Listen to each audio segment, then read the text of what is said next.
And for the listeners, David has a YouTube channel. We'll provide the link for that. But in that, you have that scenario with the 2 ounces of silver. I thought that was amazing how you put that together, and it really made sense to a lot of individuals that I referenced to your site. It really made them understand how precious it truly is. So we'll put a link on there. And switching gears slightly, if I may, as much as you advocate the holding of precious metals, you don't directly sell it. But you advocate before you do anything, as you just alluded to here, is get the precious metals. And then you have a service, a monthly subscription of the Morgan Report. I'd like to talk about that briefly, if I may. Absolutely. In fact, I'm rebranding from the silverinvestor.com to the Morgan Report. I have both URLs. The Morgan Report is more than just silver, and that's sort of a mistaken belief out there in the in the populace and the internet, that's all I focus on. Certainly silver and gold is something that I have focused on and will continue to do so, but we do much, much more than that. We look for value throughout the entire resource sector. The resource sector represents basically commodities, and these are things that we need, not things that we want. So going to juxtapose the stock market, commodities are really a different sector, although there's some stocks or companies that are based in commodities, such as an oil stock. That's a commodity. I mean, Exxon, and basically buying a commodity. You're buying a business, but you're buying a business that revolves around a commodity. Back on point, this commodity cycle is extremely low right now, and the stock market is really overvalued right now. So this is a good time to shift your thinking or your consciousness into what has the most value if I am an investor. Now, I do believe that the commodity cycle will come back, but I also believe that it's going to take some time. And I also think that we're in a position now where, these low oil prices and low commodity prices will probably stick around for a while. I do also think that the top tier of all the commodities, which is money, which is gold, silver, and in some cases platinum, palladium, but gold and silver specifically, will take off on their own vis-a-vis the other commodities. So in other words, as I said a moment ago, based on a lot of different reasons, gold and silver will take off on their own regardless of economic conditions. It's more about a faith in the monetary system or something happening that's a crisis hedge, such as more war problems or maybe a food crisis or anything. I mean, there's so many situations that cause people to seek confidence, and confidence in money is something that people have basically as an instinct. It's just that no one thinks about it and no one really talks about it. You're never going to get any monetary education from the mainstream press. They have something to sell you, and that's based on the establishment. The establishment sells you on the fact that money is complicated, you don't understand it, we do, trust us, give your money to your broker, give your money to your bank, do what we tell you, and move along. And of course, this is probably the worst thing that you can do, is to not take responsibility for your own money, because there have been times in history where people get cypressed, where their bank accounts are cut by 20%, 40%. There are times like recently in Argentina where your bank account is intact, only there's a slight restriction on it. You're only allowed to take out 200 pesos a week, no matter how many millions of dollars you have in the banking system. So these things do happen. Again, I'm talking fact, not conspiracy, not fiction. I'm talking reality. And these are things that people think about after it happens to them. What I am trying to urge people to do is critically think before that possibility takes place in their lives and what they can do. Well, you've reached one person. That was me. I have to give you kudos. You're one of the pioneers, along with, I have to mention his name as well, Rick Rule, when you mentioned platinum and palladium. And also kudos to David Smith and Chris Marchese, your colleagues. Years ago, you were advocating a position in platinum and palladium, and really no one ever discusses platinum and palladium, and they happen to be some of my favorite metals, to be more specific about that. But I have to give you kudos for that, because that tells me more about your work, the breadth and depth that you have. You even get into other companies as well, different sectors within the natural resource space. So do take advantage of the expertise and that David has with his staff. Let's talk about the valuation proposition briefly, if we can, about just the cost of production and the actual price of the spot price of any one of the metals. Sure. In gold, it was around the $1,400 level, and I'm just doing this in my head, when oil was roughly $100 a barrel. Now, because oil is like under 40 as we're doing the interview, the price of gold, and this is the all-in sustaining costs. Cash costs are a misleading statement. You can look that up on Google. I don't have time to explain it. But the actual total cost of getting out to gold out of the ground, probably somewhere in the $1,100 an ounce for a very efficient mining company. Silver, back at the higher oil price, was roughly $22 an ounce. Today, some of the most efficient silver mines on the planet can scrape by at something around $14.50, $15. So both the metals right now are either at or below the cost of production. And anytime you can buy any commodity, be it corn, soybeans, lumber, oil, metals, any metal, base metal, precious metal, and have some patience, you are going to do well. And the reason being is obvious. If you can buy a commodity, especially a metal, because metals don't have the problem that you have with most commodities, which is a storage issue or a situation with the agriculturals where they could rot or something could get eaten or weather would harm them or whatever. Metals, you can secure a huge amount of value in a very small space. Even silver, people talk about how bulky it is. It's bulky relative to gold, but believe me, most people couldn't afford a 10 by 10 by 8 room in their house full of silver. Believe me, that's a lot of money.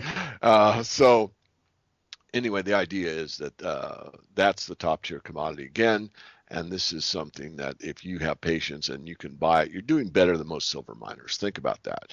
When you're a stock investor, what you're really doing, although those people don't think about it or talk about it, is you are a business owner. So many Americans are, I wish I owned my own business. I wish I owned my own business. Well, you could own your own business, open up a brokerage account with one of the online type traders, get that thing going and buy, some really good companies, and you can tell all your friends, what do you do? Well, I own 4 businesses. I own a oil company, I own a gold mining company, I own a food producing company, and that's the truth. Now, you might own 0.00001% of that company, but you are part owner in that company. That's the idea. Back to the gold and silver situation, if you're buying gold and silver at today's prices, you're doing better than most companies can. And you don't have the problem of, locating in a foreign country, labor disputes, a mining cave-in, a water problem. You might have a bit of a storage problem, and I say a bit of a storage problem because unless you're super wealthy, most people can put their net worth in a couple of desk drawers in silver, and you can put it in their pencil tray for gold in most cases. And I'm not trying to, I hope this doesn't sound crass because I don't mean it to be. What I'm trying to do is give the idea that most people have a misconception about gold. I mean, I did a radio show for the mainstream several years ago, and these guys were kind of just laughing at me, and that's fine. I mean, I love people to laugh, but they were kind of making fun of me about taking these big bars of gold in to get a loaf of bread.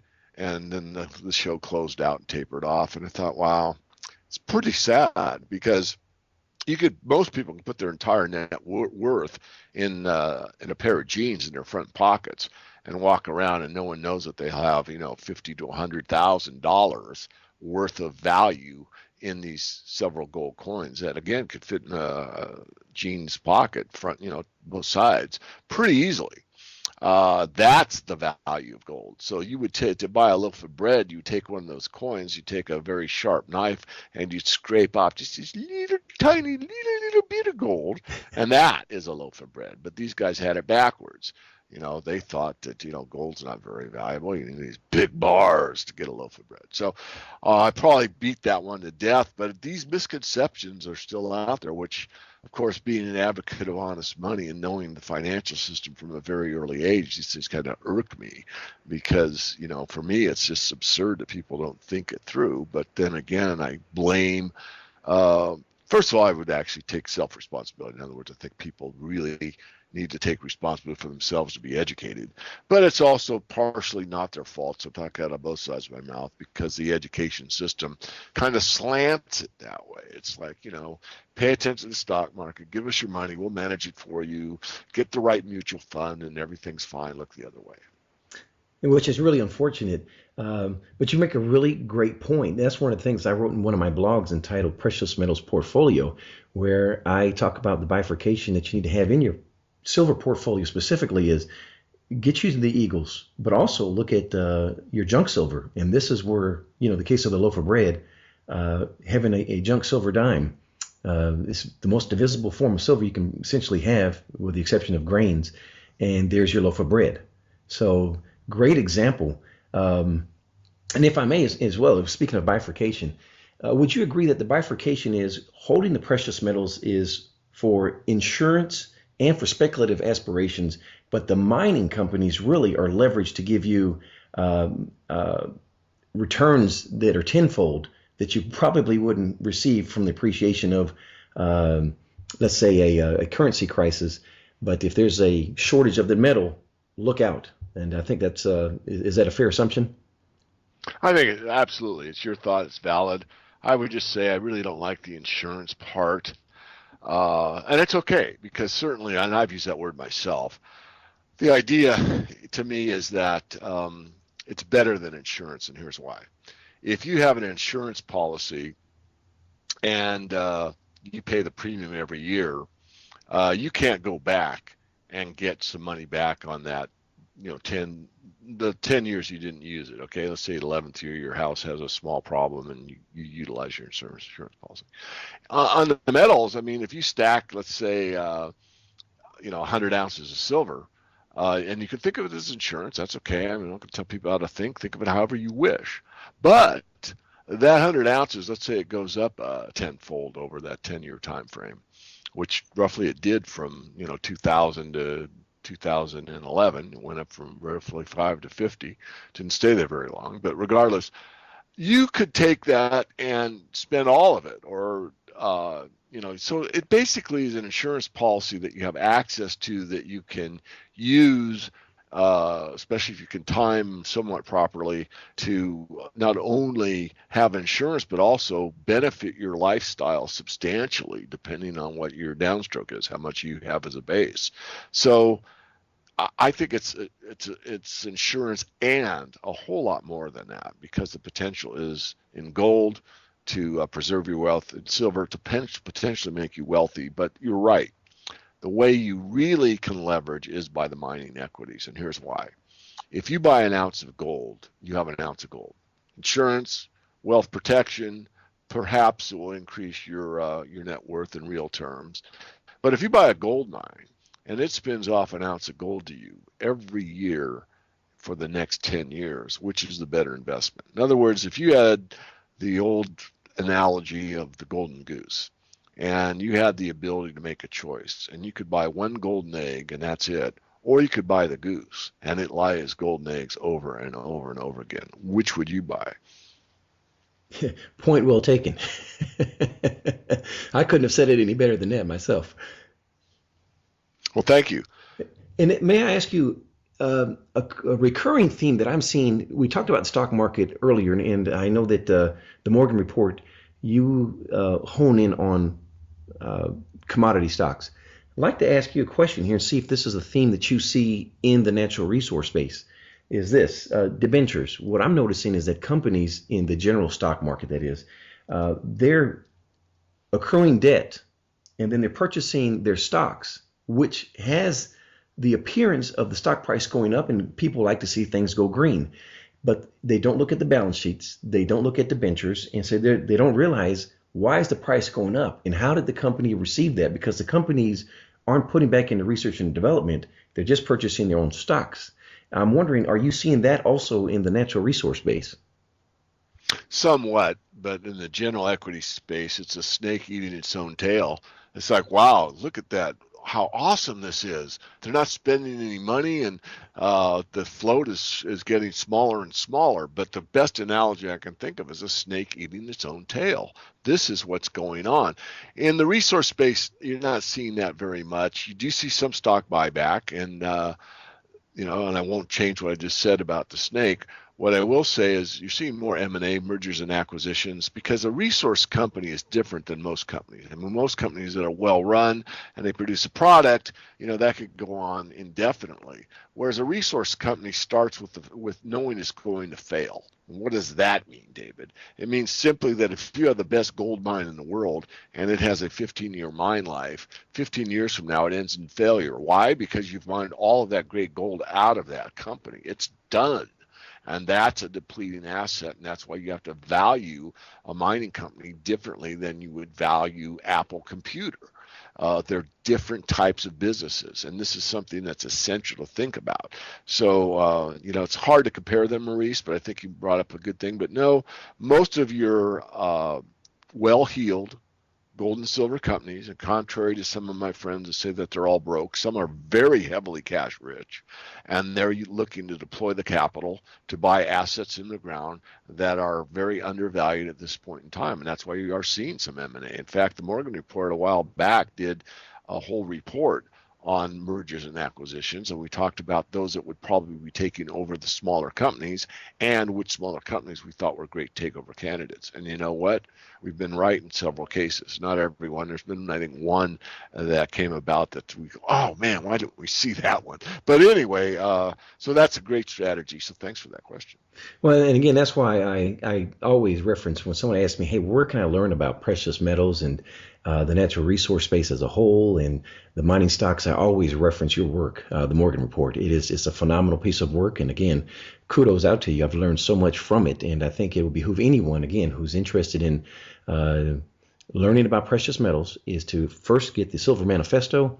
And then certainly we'll provide a link for you and to take a look at the Morgan Report, get access to it, and David's information, of course, as well. It's just a wealth of information there, and it's for the most part, it's easy to discern. It's just as anything else. It's a new endeavor. You have to learn new vocabulary, but as you adapt to it, it's like a treasure hunt, and it gets so exciting, and you make it exciting. Well, thank you for that. And I might mention on the book, if you buy the Silver Manifesto, there is a discount code in for the Morgan Report.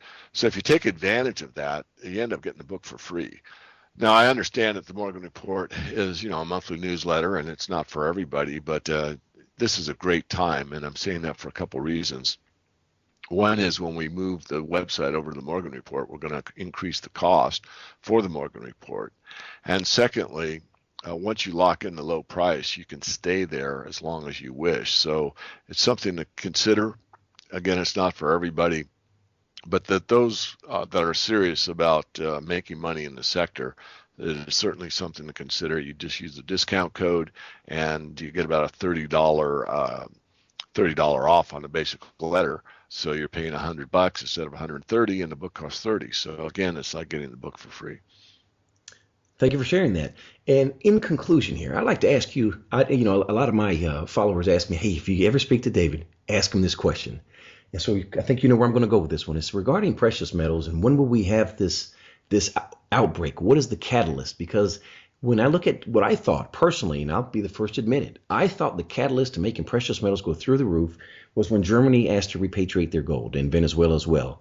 And here recently, Texas, and it was a quick blur on the news, and then on to the next subject. And I thought those would be the catalyst, and unfortunately, I was shocked that they weren't. What are your thoughts on that? What do you think would be the catalyst? Well, you're a great thinker, I think, and Maurice, you're a great thinker, and I agree with you. I mean, I think the basic idea is that the physical market at some point is going to take over, and this is when there's a non-delivery or there's an excuse made, we're going to bring it to you, next month, and next month comes and there's nothing delivered. And yet, as you just said, there's been three times that this has taken place, and yet the market just ho-hummed it. It didn't have any effect whatsoever. So I'm not giving up. I think that's probably the most powerful thing is some mislocation in the physical market. But on top of that, markets usually anticipate the future. And so we're in a lull right now that's been a long time. I mean, we've seen the metals go from these highs of 1950 or 1900 for gold, 50 for silver, down to the levels they're currently at, and a lot of metals investors are very, very discouraged. And the reason a market will move is there's some enthusiasm. There's none in the market presently. So it'll probably take something that no one's thinking about right now for these metals to start moving up. What we do know is when the last seller has sold, and that's probably about now, that any new buying with volume, in other words, some substantial new buying, will start to bid the price higher. But I can't see in the future. I wish I could. I do know that these metals are very undervalued, and I do know that no fiat system lasts forever. I know that the currency debasement is going on rapidly, and most people don't acknowledge it. So the metal could just take off for some unknown reason or some no one knows why reason. I mean, that's definitely a possibility, especially in the financial system we're all living under. So I think I'll conclude with that, but I thank you for your time. I thank you for the great questions. I thank you for letting me talk about the book and the Morgan Report. And hopefully my wish, as always, has been to being of value to others and getting them to not agree with me, but to think critically about these issues. Well, thank you so much for your time. Before you leave, please give a website and how someone can contact you if they have any further questions.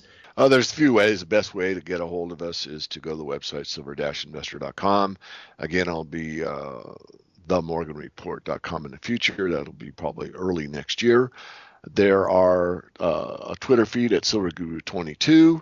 There is a YouTube channel, Silver Guru. There's a separate web page for the book called thesilvermanifesto.com. And if you really want to, you can just call in the office, and that number is in the western states at 480-325-0230, or send an email to support@silver-investor.com. Ladies and gentlemen, David Morgan, thank you again for joining us here on Proven and Probable. I'm your host, Maurice Jackson. Till next time. The information presented on Proven and Probable is provided for educational and informational purposes only, without any express or implied warranty of any kind, including warranties of accuracy, completeness, or fitness for any particular purpose. The information is not intended to be and does not constitute financial, investment, or trading advice, or any other advice. You should not make any financial, investment, or trading decision based on any of the information presented without first undertaking independent due diligence and consultation with a professional broker or competent